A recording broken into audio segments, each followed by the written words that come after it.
voltaram sob Zorobabel. Esdras voltou, Neemias voltou. Esses homens todos voltaram para a Palestina depois de 70 anos. Mas muitos, sabe o que fizeram? Foram para várias regiões E aí aconteceu o que nós chamamos de diáspora. O que é diáspora? É a dispersão.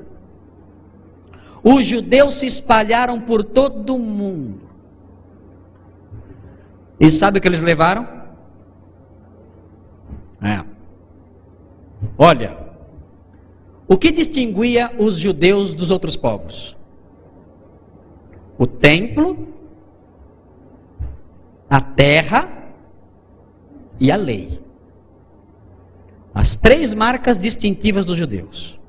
Lá na Babilônia, eles tinham o templo? Não. Eles tinham a terra? O que eles tinham? A lei. O que eles fizeram com a lei? Era o único que tinha sobrado. O que eles fizeram? Se agarraram a ela, protegeram. É por isso que você chega no Novo Testamento e você vê os fariseus tão zelosos da lei. É por isso? É por isso. Os fariseus eram pessoas que tinham se apegado profundamente à lei em virtude dessa tradição que vinha de séculos, de judeus ali apegados, protegendo a única coisa que tinha sobrado. É isso que fazia com que eles fossem tão apegados assim à lei. Muito bem, os judeus, depois da libertação, se espalharam pelo mundo e formaram, já que não podia construir templos, o que foi que eles formaram? Sinagogas. Espalharam sinagogas pelo mundo inteiro. Mundo todo. E aí, pessoas do mundo inteiro começaram a ter contato com as ideias judaicas. Olha que interessante. O cristianismo tem alguma semelhança com as ideias judaicas? Tem ou não tem? Muitas. Tanto é que na nossa escritura nós temos o Velho Testamento, que é a escritura dos judeus. Os judeus, através da dispersão, levaram as escrituras judaicas por todo o mundo. E em todo o mundo, os pagãos tiveram contato com ideias que eram familiares ao cristianismo. Veja aí a primeira delas. Qual é a primeira que está aí, na sua apostilinha? O monoteísmo. O que é monoteísmo? A crença em um só Deus. Só há um Deus. Os pagãos criam que havia muitos deuses. Muitos. Deuses aos pontapés. Deus para tudo. No Egito, rã era Deus, gato era Deus, besouro era Deus, piolho, tudo. Tudo era Deus, tudo. Os judeus levaram essa ideia. Não, olha, existe só um Deus e ele é invisível, não podemos fazer uma imagem dele. Os judeus estavam espalhados por toda parte, anunciando a existência de um só Deus, como os cristãos anunciaram também. Veja o segundo item. O que mais os judeus levaram para o mundo todo? Uma esperança. O que é a esperança messiânica? Eles criam que um dia Deus enviaria um grande libertador que reinaria sobre o mundo. Quando os cristãos começaram a anunciar que Jesus era o Messias, as pessoas de outros povos, os gentios de outras nações, quando ouviram isso, lembraram: é aquele Messias de que os judeus têm falado há tantos séculos. Os judeus popularizaram essa ideia e os cristãos aproveitaram para ensinar que Jesus era esse Messias que havia sido prometido. Vejam o sistema ético dos judeus. Os pagãos tinham um sistema ético horrível, assustador. Olha, é deprimente o modelo ético das religiões pagãs. Algo horrível acontecia no meio daquelas pessoas. Coisas assustadoras. Imoralidades sem limites. Quando nós estudamos os povos antigos, os povos da época do Novo Testamento, e vemos os seus rituais pagãos, meus irmãos, nós descobrimos que o modelo ético deles era simplesmente inexistente. Em meio a rituais, por exemplo, um ritual muito conhecido, um culto muito conhecido era o culto de Dionísio, o deus grego Dionísio, chamado de Baco, que era o deus do vinho. Evidentemente, o culto desse deus era um culto marcado por bebida e comida, e danças frenéticas, e as pessoas no meio dessas danças todas se cortavam, e se entregavam a orgias sexuais. Era uma coisa assustadora o que acontecia. Quando Agostinho escreveu A Cidade de Deus, que é uma obra famosíssima dele, A Cidade de Deus, de Santo Agostinho, são 22 fascículos, que são colocados geralmente em 2 volumes, você encontra em qualquer livraria secular mesmo, ou católica, você encontra essa obra. Quando ele descreve os costumes dos pagãos, meus irmãos, olha, eu não poderia descrever aquelas práticas para os irmãos por amor ao decoro, porque são coisas horríveis que eram praticadas na área da moralidade, imoralidade total.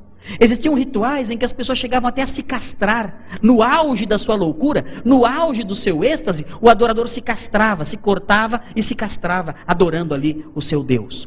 Coisas assustadoras. Os judeus levaram para o mundo uma ética diferente, que é, grosso modo, a ética cristã. Não matarás, não furtarás, não dirás falso testemunho, ame o seu Deus de todo o seu coração, ame o seu próximo como a si mesmo, honre o seu pai e a sua mãe, não cobice. Essas normas todas eram normas que na religião pagã eram inexistentes, eram absurdas, estranhas, totalmente estranhas. Os judeus levaram isso ao mundo todo através da diáspora. Você vê também na sua apostilinha o Antigo Testamento, não somente a ética, mas todo o Antigo Testamento com suas profecias, com a apresentação de um Deus único, com as manifestações da vontade de Deus, a teologia do Antigo Testamento, que é uma teologia sobre a qual está fundamentada a teologia cristã também. Vejam também a filosofia de história. Como é que os pagãos viam a história? Os pagãos viam a história de forma cíclica. O que é isso? Uma história cíclica. Tudo se repete, o tempo todo. A história não caminha para frente. Ela é um círculo constante, o tempo todo. As coisas, nós aprendemos isso na escola, né? O ser humano, o ser vivo, né? Nasce, cresce, se reproduz e morre. É isso, o ciclo da vida é esse, né? Nasce, cresce, se reproduz e morre. Nasce, cresce, reproduz e morre. Os espíritas têm uma visão cíclica da história. Os espíritas pensam assim: você nasce, cresce, reproduz e morre, nasce de novo, cresce, se reproduz e morre, nasce de novo, cresce, reproduz e morre, nasce e vai nascendo e crescendo, e se reproduzindo e morrendo, enfim, infinitamente. É uma visão cíclica da história e é uma visão desesperadora, que não leva a nada. Já ficou andando em círculos alguma vez? Fica lá. Não sai do lugar. Já andou de bicicleta ergométrica? Gostoso? Você fica lá, girando, mas não sai do lugar. Não chega a lugar nenhum. Um exercício, em alguns sentidos, absolutamente inútil. A visão dos judeus da história era diferente. Para eles, a história caminhava para um fim. E esse fim era o reino de Deus. Essa era a visão dos judeus. Olha, haverá o dia em que um Messias reinará em Jerusalém sobre o trono de Davi. E quando ele reinar, toda a terra há de se encher do conhecimento de Deus e da sua glória, como as águas cobrem o mar. E então haverá paz sem fim sobre o meu santo monte. E essa paz, o reino, o seu cetro de justiça, se estenderá de mar a mar. A história chegará a um fim. E nesse fim nós temos a aniquilação do mal.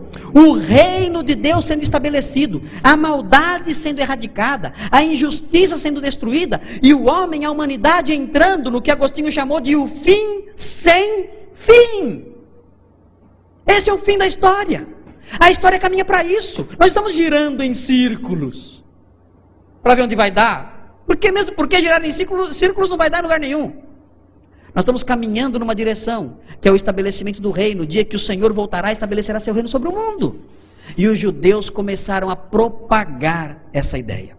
E quando os cristãos se aproximaram e disseram: olha, o Senhor Jesus voltará, Ele reinará, e esse era um dos temas da mensagem cristã, nós veremos. Os cristãos ensinavam que Jesus é o Filho de Deus, que Ele ressuscitou e que Ele voltará. Essa era a mensagem cristã. Quando eles começaram a dizer: olha, o Messias voltará e estabelecerá o seu reino, os pagãos conheciam aquela mensagem. Por que conheciam?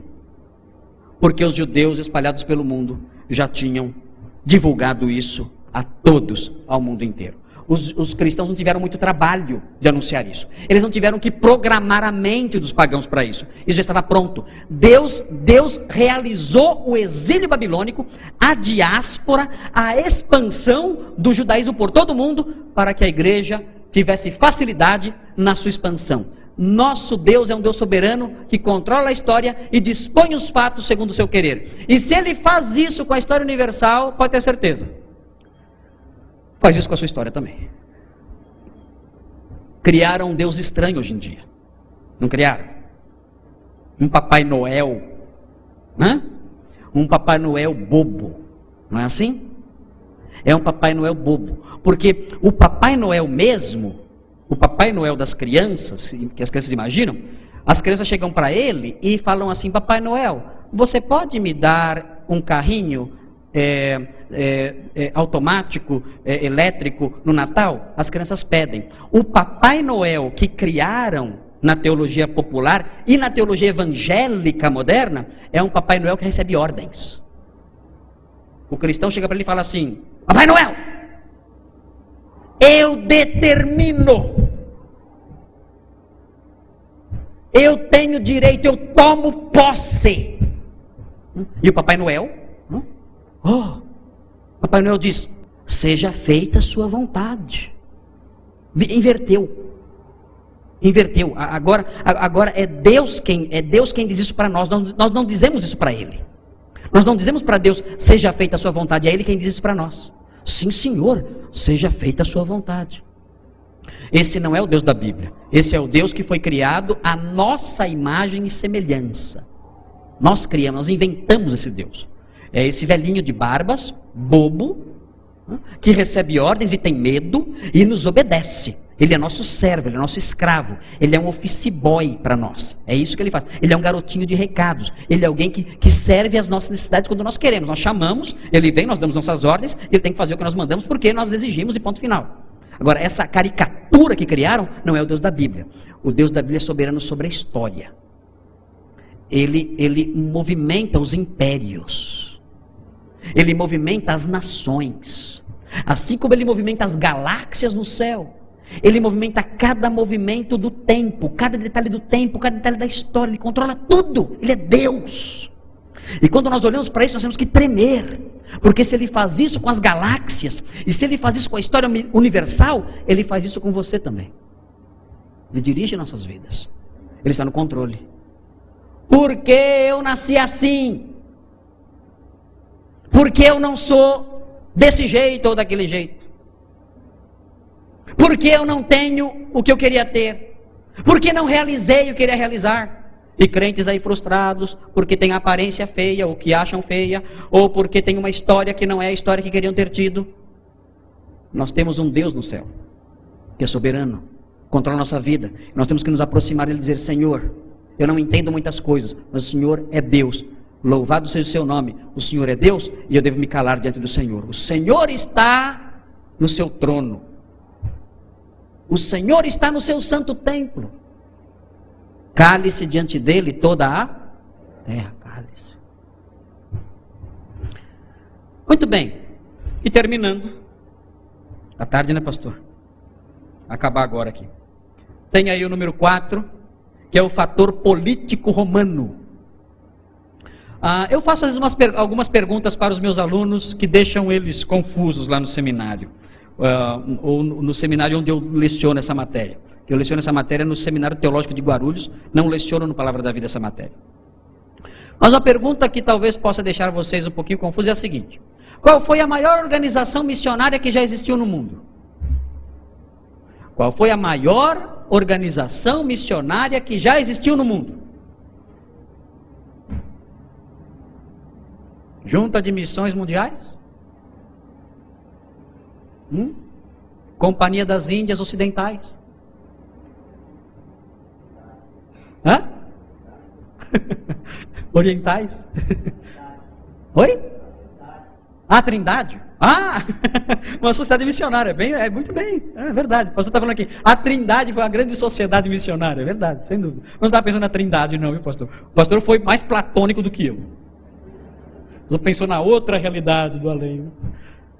Meus irmãos, eu posso afirmar com toda tranquilidade. Sem querer, o Império Romano foi a maior organização missionária que já existiu. Sem querer. Pense bem. A gente pensa no Império Romano como uma coisa horrível. Ah, como seria bom para o cristianismo se não tivesse existido o Império Romano, que massacrou cristãos, que matou cristãos. Irmãos, não pensem mais isso. O Império Romano foi uma bênção. Mataram cristãos, não há dúvida disso. Mas se colocar na balança, o saldo é muito positivo. Quem vocês acham que levou o apóstolo Paulo para a sede do Império com tudo pago? Tudo pago. Sem despesa nenhuma, tudo coberto pelo Estado. Ficou lá numa casa, na sede, na própria Roma, levou lá com proteção particular, com guarda-costas ali cuidando dele. Quem fez isso? Vocês conhecem alguma sociedade missionária que tenha feito isso com algum missionário? O Império Romano fez. Levou o apóstolo Paulo com tudo pago, de graça, botou lá numa casa, colocou guarda-costas, protegeu ele, guardou, e ele ficou lá no Império Romano. Há um ditado que diz assim: todos os caminhos levam a... Por quê? Por quê? Por que vocês acham que esse ditado surgiu? Sabe por quê? Por causa das estradas. O que chegava em Roma se espalhava para tudo quanto é canto. Era que nem chegar na boca de uma fofoqueira. Eu não sei se você sabe o que eu quero dizer com isso. Aqui não tem fofoqueiros, mas em São Paulo tem muitos. Então, quando chega uma coisa na boca de um fofoqueiro, de uma fofoqueira, aquilo se espalha. Gente, se chegasse alguma coisa em Roma, olha, ninguém segurava mais. Por que vocês acham que o livro de Atos termina onde termina? Como é que termina o livro de Atos? Em Roma, Paulo fazendo o quê? Pregando em Roma. Por que Lucas não continua a história? Os historiadores ficam bravos e falam assim: puxa, nós não sabemos o que aconteceu com Timóteo, não sabemos o que aconteceu com Tito, não sabemos o que aconteceu com Apolo. O que aconteceu com esses homens? Nós temos um silêncio depois de Atos que só é quebrado no ano 110. Nós temos 50 anos de silêncio e que não sabemos o que aconteceu na história da igreja nesses 50 anos depois que Paulo morre. Não sabemos mais o que aconteceu. Por quê? Porque Lucas para a sua narrativa com Paulo em Roma. Sabe por quê? Ele quis dizer o seguinte: olha, o evangelho começou lá na Palestina, né? Olha onde ele chegou, em Roma. Agora, ninguém segura mais. Chegou em Roma, agora ninguém segura. Quem levou ele para Roma? O Império Romano. E o Império Romano contribuiu de várias maneiras, irmãos. Veja aí, na sua apostilinha, são várias contribuições. Estou preocupado com o horário. Mas vamos correr que eu chego lá. Vamos acabar isso aqui hoje. Vejam só, que interessante aqui, o primeiro aspecto, a unidade. O Império Romano deu ao mundo o senso de unidade. Quando o Império Romano caiu, em 476, meus irmãos, a Europa virou uma baderna. Quando os alunos estudam o feudalismo no período medieval, os estudantes se assustam ao ver como a Europa ficou entregue ao caos total, porque não havia a centralização de um poder. O Império Romano deu ao mundo uma unidade como nunca antes vista. Era um governo central dominando sobre tudo, e isso fazia com que houvesse em todo aquele território, a Europa inteira, norte da África, Palestina, tudo aquilo estivesse debaixo da mais perfeita ordem, da mais perfeita paz. Vocês pensam que era possível navegar pelo mar Mediterrâneo antes do Império Romano? Vocês acham que era possível? Doce ilusão. Estava assim de pirata. Assim de pirata. Parecia programa de computador de adolescentes aí. Assim, ó, cheio. Era impossível navegar. Agora uma pergunta para vocês: a igreja usou o mar Mediterrâneo para viajar? Os missionários usaram o mar Mediterrâneo para viajar? Se você pegar na sua Bíblia, no finalzinho dela, você pegar o mapa das viagens missionárias de Paulo com seus companheiros, você vai ver que todos eles usavam o mar Mediterrâneo. Por que eles podiam navegar com tanta tranquilidade? Por que eles podiam entrar num navio e chegar do outro lado do mar com tranquilidade? Por quê? Porque o Império Romano tomava conta das águas, dando a todo o mundo unidade. Todos sabiam disso. Nós podemos viajar com tranquilidade porque existe um poder central que mantém a paz. Era chamada a Pax. Era a Pax Romana. Isso levava a segurança. Veja aí o item 2, a segurança. Eles podiam viajar tranquilamente pelo mar porque havia segurança. A segurança de navios romanos que navegavam por ali. Veja o outro item, as estradas. Eu não sei como são as estradas aqui no Ceará.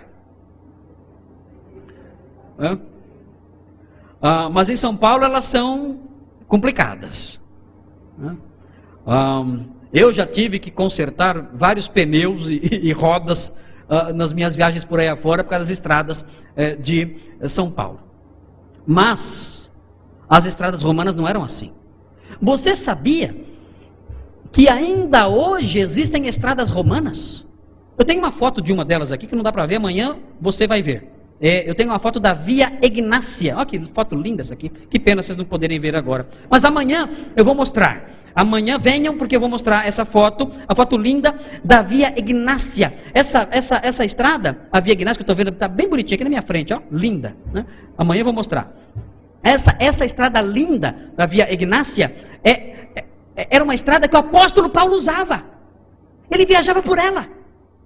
Agora, quem construiu essas estradas? Que cortavam o mundo todo, para lá e para cá. O apóstolo Paulo viajava pela Macedônia, pela Grécia, ele ia para Atenas, ia para Corinto, subia para Éfeso, subia para Tessalônica, de Tessalônica descia para Troade, de Troade descia para Éfeso, de Éfeso ia para o centro da Turquia. Por que ele podia viajar tanto? Com tanta segurança?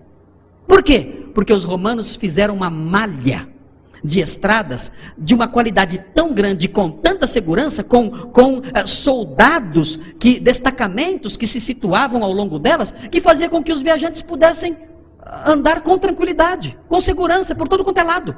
Eles viajavam pelo mundo todo. O apóstolo Paulo viajou, Tito viajava pelo mundo todo, e vários missionários itinerantes. A igreja primitiva tinha os missionários itinerantes. Eram missionários crentes anônimos que saíam pelo mundo evangelizando por essas estradas que nós veremos amanhã aí uma foto delas, a famosa Via Egnácia.